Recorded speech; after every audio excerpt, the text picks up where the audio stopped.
మామయ్య అత్తోడు బాగున్నది. తర్వాత చూసుకుందాం, మన అయితే ముందు పని అయిద్దంట. దా నువ్వు చెప్తా కూర్చోమీరా. అయినా ఈ రోజు ఏంది ఇంత మేము కనబడుతున్నా, రోజు రోజుకి అందం పెరుగుతుంది. ఒకటే గారికి మాజాలు గాని ఇన్ని రోజులు ఎటువేను? ఎటు పోతుంది? నీకోసం సంపాదించడానికి నేను. అబ్బో సంపాదన అయినా మీ అయ్యా బాగానే సంపాదించిండు కదా, ఇటు నా మొగుడు కూడా బాగానే సంపాదించిండు కదా, సరిపోవా?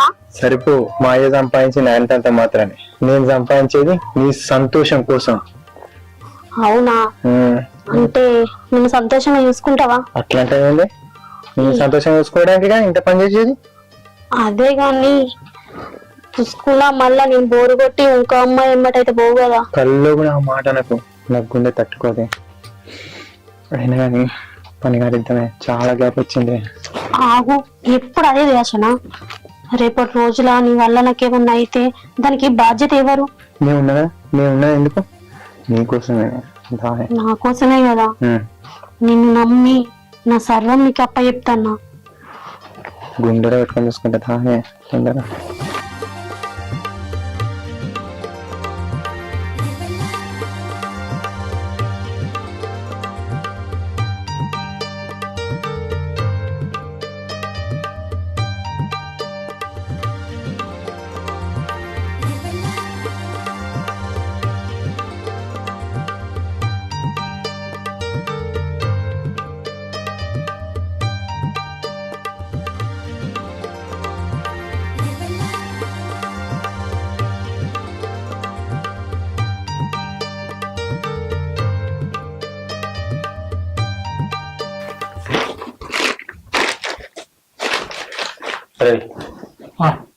ఇవాళ దుంపలు, మునక్కాయలు, ప్రోటీన్ ఫుడ్స్ అన్ని ఇచ్చిన.